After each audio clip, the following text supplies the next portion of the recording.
अस्सलाम वालेकुम respected viewers. I am doctor Mohammad Ansari, consultant child specialist.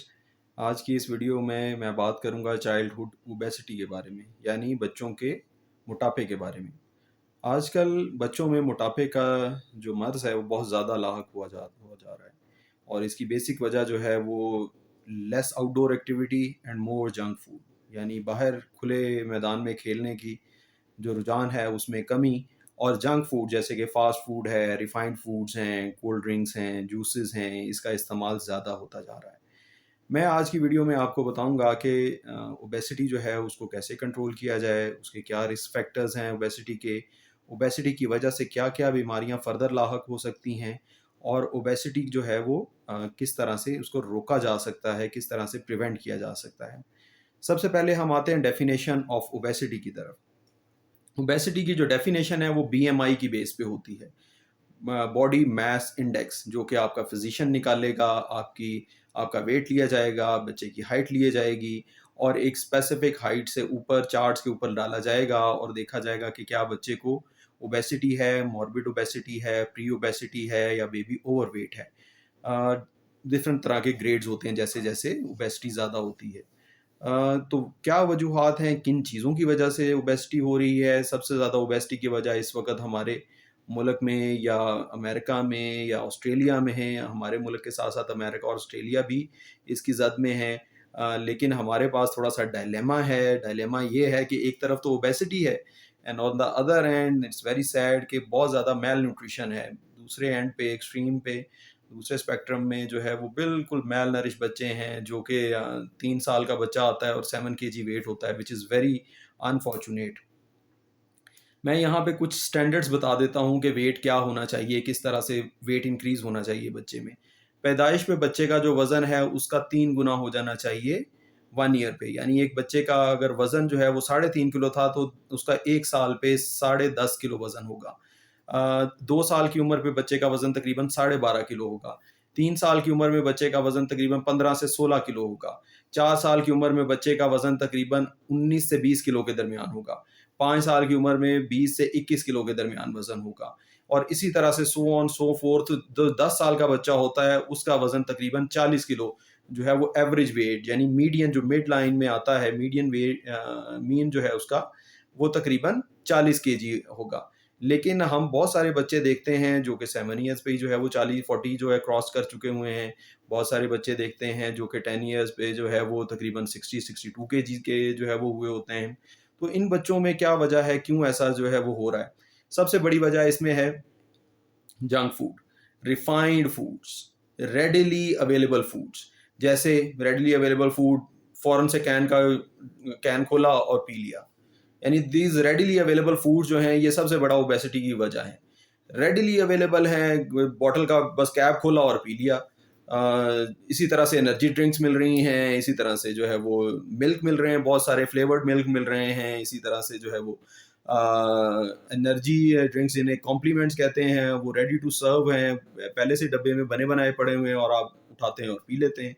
Where as अगर आपको वही चीज़ बनानी पड़े तो ना उसकी उस तरह की क्वांटिटी होगी और ना उसका उस तरह का कैलोरी ग्रेडियंट होगा। हम बहुत ज़्यादा रिफाइंड चीज़ें खा रहे हैं, जैसा कि मायोनीज़ खा रहे हैं, जैसा कि मार्जरीन खा रहे हैं, जैसा कि हम जो है वो घी का वाफ़र मिकदार में इस्तेमाल कर रहे हैं अपनी ग़िज़ा में, और ये घी जो है वो सारा अंदर जाके जमता है। हम जो है वो अपनी ग़िज़ा में चीनी का इस्तेमाल बहुत ज़्यादा कर रहे हैं, कार्बोहाइड्रेट्स, रिफाइंड सफ़ेद आटे का इस्तेमाल बहुत ज़्यादा कर रहे हैं। इसको रोकना पड़ेगा। हम अपनी ग़िज़ा में जूसेस का इस्तेमाल बहुत ज़्यादा कर रहे हैं। Instead of taking whole fruit हम जूस का इस्तेमाल कर रहे हैं। Instead of taking brown flour, we are taking white flour. हम जो है वो केक खा रहे हैं, पेस्ट्रीज खा रहे हैं, हम वो चीज़ें बेकरी आइटम्स खा रहे हैं जो कि सारी की सारी मैदे के बनी हुई हैं, जबकि हम होल ग्रेन आटा जो है वो इस्तेमाल नहीं कर रहे हैं। होल ग्रेन आटा के नाम पे भी मार्केट में बहुत ज़्यादा जो है वो फ्रॉड हो रहा है। होल ग्रेन आटा आपको कहा जाता है, जब आप लाते हैं घर, आप एक्सपेंसिव आटा सबसे लेके आते हैं, कहने को होल ग्रेन आटा जो है वो थोड़ा सस्ता होना चाहिए, लेकिन वो यहाँ पे उल्टा हो गया है। होल ग्रेन आटा जो है वो थोड़ा सा महंगा है, और जब आप घर लेके आते हैं, आप उसे देखते हैं तो वो बिल्कुल सफ़ेद होता है। उसके अंदर से जो सारा जो है वो निकला होता है, उसका जो जो चोकर है वो सारा निकला हुआ होता है। और हम फैमिलीज़ जो हैं वो ये सोच के कि इसके अंदर ये तो बड़ा ज़ायकेदार है और होल ग्रेन है, वाह वाह, ये तो बहुत अच्छा है, ये हम खाते रहते हैं। हमें ये पता ही नहीं कि जो जो जितना ज़्यादा जो है वो रिफाइंड होगा, जितना ज़्यादा वो सफ़ेद होगा, उसका जायका उतना ही अच्छा लगेगा आपको, उसकी रोटी उतनी ही फूली हुई रहेगी, उसकी रोटी उतनी देर नरम रहेगी। तो हम कहते हैं यार ये देखो होल ग्रेन का है, फिर भी ये जो है रोटी इसकी बड़ी नरम और बड़ी जो है मज़ेदार बनती है। जो होल ग्रेन का आटा होगा उसके अंदर आपको तिनके नज़र आएँगे, उसके अंदर आपको चोकर नज़र आएगा, वो आपको इतना मज़ेदार, इतना लज़ीज़ नहीं लगेगा, वो इतना आपके मुँह में जाते घुल नहीं जाएगा। तो ये जो होल ग्रेन आटा है उसके अंदर चोकर, उसके अंदर जो उसका बूरा है, जो वो लाज़मन होना चाहिए, क्योंकि उसके बूरे के अंदर भी बहुत सारे विटामिन्स हैं, बहुत सारी प्रोटीन्स हैं जो हमें डेली रूटीन में चाहिए हैं। फिर इसके अलावा कोल्ड ड्रिंक्स का इस्तेमाल बेइंतहा हो गया है, फिर इसके अलावा केक्स का इस्तेमाल बहुत ज़्यादा हो गया है। फिर हम जो है वो फ्राइड आइटम्स जैसे फ्राइड चिकन है, जैसे बर्गर्स हैं उसके अंदर फ्राइड चिकन डल रहा है, उसका इस्तेमाल बहुत ज़्यादा कर रहे हैं अपने खानों में। फिर हम पिज़्ज़ा का इस्तेमाल जिसके ऊपर चीज़ डली हुई है, दूध हम पीते हैं उसका कंसंट्रेटेड पोर्शन जो उसका सॉलिड पोर्शन है, ओनली 13% ऑफ दैट मिल्क वो कंसंट्रेट करके चीज़ की शक्ल में उसके ऊपर डाला जाता है। यानी 1 लीटर दूध में से तकरीबन 13 ग्राम जो है वो चीज़ निकलती है। 1 लीटर दूध की सारी एनर्जी उस 13 ग्राम्स में होती है। तो वो हम जो है वो इतनी हाईली कैलोरिक हाई कैलोरिक चीज़ जो है वो हम पिज़्ज़ाज़ में खा रहे हैं और उसकी जो डो है, जो बेस है उसकी वो बिल्कुल मैदे की बनी हुई है। हमें जो है वो ये बहुत सारी चीज़ें जो है वो ओबेसिटी की तरफ लेके जा रही हैं। और साथ-साथ लैक ऑफ फिज़िकल एक्टिविटी हमें ओबेसिटी की तरफ लेके जा रही है। पेरेंट्स जो हैं वो डरते हैं कि आउटडोर जो इंजरीज़ हैं, आउटडोर पोल्यूशन है, आउटडोर से बच्चे जब बच्चों के साथ खेलते हैं तो जर्म्स लेके आते हैं, डायरिया लेके आते हैं, वर्म इन्फेस्टेशन लेके आते हैं। बच्चे जो हैं जब बाहर खेलते हैं तो सनबर्न्स करते हैं और तो और माएँ इस बात पे परेशान हैं कि बच्चों का रंग काला हो जाता है। तो बच्चों को हम बाहर ज़्यादा खेलने के लिए भेजते नहीं हैं, इंडोर में ठीक है, इंडोर में हमने एक्सबॉक्स लिया हुआ है या उसके साथ कनेक्ट है तो उसमें थोड़ा-सा खेलते हैं, नहीं जी, दिस इज़ नॉट डिज़ायरेबल। अब इस ओबेसिटी की वजह से इस इंडोर एक्टिविटी की वजह से बच्चे को ओबेसिटी आएगी और ओबेसिटी की वजह से बहुत सारे प्रॉब्लम जनरेट होने वाले हैं। क्या-क्या प्रॉब्लम जनरेट होने वाले हैं? सबसे पहले जब बच्चा आउटडोर में नहीं जाएगा तो ना सिर्फ उसमें ओबेसिटी आएगी बल्कि विटामिन डी की कमी हो जाएगी। विटामिन डी तब बनता है जब हमारी जिल्द के ऊपर सूरज की रोशनी पड़ती है और वो कोलेस्टेरॉल को विटामिन डी में कन्वर्ट करती है। उसके अंदर जिगर का काम भी आता है और किडनीज़ का काम भी आता है इसको विटामिन डी को बनाने में। जब बच्चा आउटडोर एक्टिविटी नहीं करेगा तो उसका विटामिन डी नहीं बनेगा, उसकी हड्डियाँ कमज़ोर हो जाएँगी, वज़न ज़्यादा और हड्डियाँ कमज़ोर, this is a lethal combination. The child will develop bone diseases. उसकी जो है वो बोन्स या तो टेढ़ी हो जाएँगी या उसके जो जॉइंट्स हैं वो टेढ़े हो जाएँगे और उसको जैसे ही वो बुढ़ापे की तरफ जाएगा, जैसे ही वो 40-50 क्रॉस करेगा तो उसके जॉइंट्स में बहुत ज़्यादा प्रॉब्लम्स आना शुरू हो जाएँगी। फिर उसके साथ उसकी हड्डियाँ जो है जब कमज़ोर होंगी तो उसके कूल्हे की हड्डी में मसला आना शुरू हो सकता है। कूल्हे की हड्डी में उसमें स्लिप कैपिटल फेमोरल एपिफिसिस है, उसके अंदर एवास्कुलर जो है वो नेक्रोसिस है नेक ऑफ फीमर की। तो बहुत सारी बीमारियाँ हैं जो कि आ जाती हैं कूल्हे की हड्डी में और नी जॉइंट्स में जो है वो ये प्रॉब्लम आना शुरू हो जाते हैं। बच्चों की टाँगें टेढ़ी होना शुरू हो जाती हैं क्योंकि वो ओवरवेट होते हैं, उनकी जो हड्डियाँ होती हैं वो कमज़ोर होती हैं, वो इतना वज़न बर्दाश्त नहीं कर सकती। उसकी वजह से जो है वो टाँगें जो है वो ख़राब टेढ़ी होना शुरू हो जाती हैं। फिर इस तरह के ओबीस बच्चों को दमा होने का चांस बहुत ज़्यादा हो जाता है क्योंकि बहुत ज़्यादा चर्बी और गोश्त सीने के ऊपर फूल चढ़ जाता है। उसकी वजह से जो नीचे पट्टे होते हैं वो कमज़ोर होते हैं, आउटडोर एक्टिविटी कर नहीं रहा होता बच्चा और उसके जो मसल्स होते हैं वो वीक होते हैं और उसके छाती के ऊपर बहुत ज़्यादा वज़न चढ़ा होता है। उसे एक एक्स्ट्रा एक्स्ट्रा वर्क करना पड़ता है, तो इसको ओबेसिटी के साथ एसोसिएटेड एज़मा हो जाता है ऐसे बच्चों को।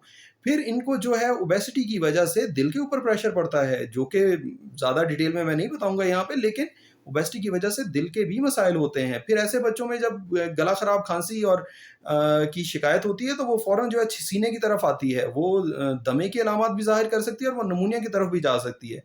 फिर ये बच्चे जब मोटापा का शिकार होते हैं तो इनके बॉडी के टिश्यू, बॉडी के सेल्स जो हैं, वो इंसुलिन को रेज़िस्टेंट हो जाते हैं क्योंकि इंसुलिन लगातार हाई रह रही है, लगातार बच्चा कोल्ड ड्रिंक्स पिए जा रहा है, हाई कैलोरी ड्रिंक्स पिए जा रहा है, high carbohydrate, high sugars drink लिए जा रहा है, उसका इंसुलिन लेवल लगातार ऊपर है। उसकी बॉडी आदी हो जाती है उस इंसुलिन का और इंसुलिन जो जो सेल्स हैं वो इंसुलिन को रेज़िस्टेंट हो जाते हैं। फिर बच्चे के जिस्म पे यहाँ पे आप गर्दन पे देखेंगे तो गर्दन के ऊपर या एक्जिला के अंदर उसके काले-काले दाग बनना शुरू हो जाएँगे। ठीक है जी? ये जो प्रोसेस है ये उसको डायबिटीज़ की तरफ लेके जा रहा है, टाइप 2 डायबिटीज़ की तरफ लेके जा रहा है। ये जो है वो बहुत परेशानी का बायस है। और इसके बाद फिर उसको फर्दर जो है वो हाइपरटेंशन का मसला लाहिक होगा, क्योंकि वो जो भी रिफाइंड चीज़ें खा रहा है वो सारा का सारा कोलेस्ट्रॉल बन के, चर्बी बन के उसकी नालियों में डिपॉज़िट हो रही हैं। वो दिल की नालियों में भी डिपॉज़िट हो रही हैं, वो फेफड़ों की नालियों में भी डिपॉज़िट हो रही हैं और वो पूरे जिस्म की नालियों में भी डिपॉज़िट हो रही हैं। अब बेबी के हर लेवल पे उसके ऊपर स्ट्रेस आ रहा है, जैसा कि उसकी स्पाइन के ऊपर स्ट्रेस आ रहा है। ये भी हो सकता है कि उसकी स्पाइन जो है उसकी अलाइनमेंट जो है गड़बड़ हो जाए। तो प्लीज अपने बच्चों को let them go outside, let them do the routine activity, daily और रूटीन एक्टिविटी। उनको let them play.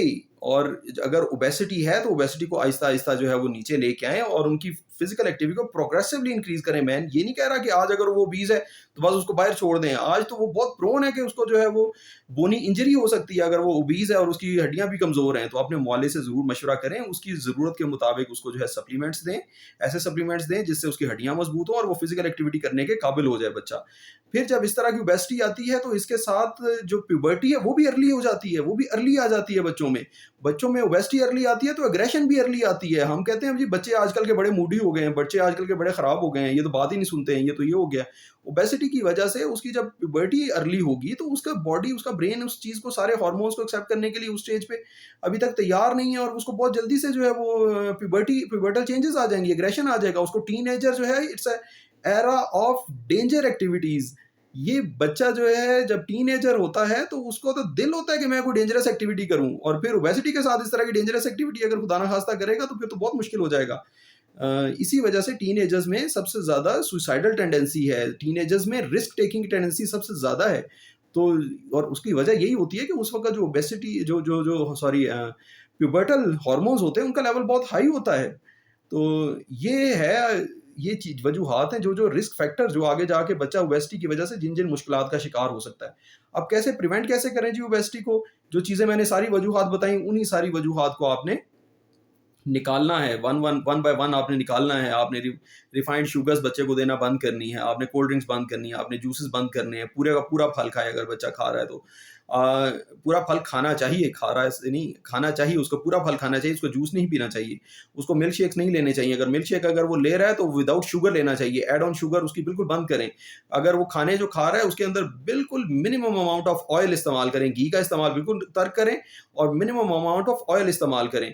Olive oil इस्तेमाल किया जा सकता है स्मॉल क्वांटिटी में। फिर उसके बाद जो बेबी आपका मार्जरीन खा रहा है, मार्जरीन बिल्कुल बंद करें। मार्जरीन जो है वो पेट्रोकेमिकल से, वो पेट्रोकेमिकल और वेजिटेबल ऑयल को मिक्स करके बनाया जाता है। प्लीज ये वैसलीन बच्चों को मत खिलाएं। आप जो है बच्चों को खिलाएं, बटर खिलाएं, बटर खिलाएं लेकिन इन स्मॉल क्वांटिटी, थोड़ी मिकदार में बटर खिलाएं। फिर कैल्शियम विटामिन डी सप्लीमेंटेशन करें, आउटडोर एक्टिविटी बच्चे की अच्छी करें। ये जो जंक फूड है, फास्ट फूड्स हैं, चीज़ का इस्तेमाल, फ्राइड चिकन का इस्तेमाल, इस सब को बंद करें। बच्चे की फिजिकल एक्टिविटी को बढ़ाएं। शुरू में जो है वो साइकिलिंग से किया जा सकता है। साइकिलिंग इस वजह से कि उसमें कॉन्टैक्ट नहीं है, कॉन्टैक्ट स्पोर्ट शुरू में नहीं होनी चाहिए।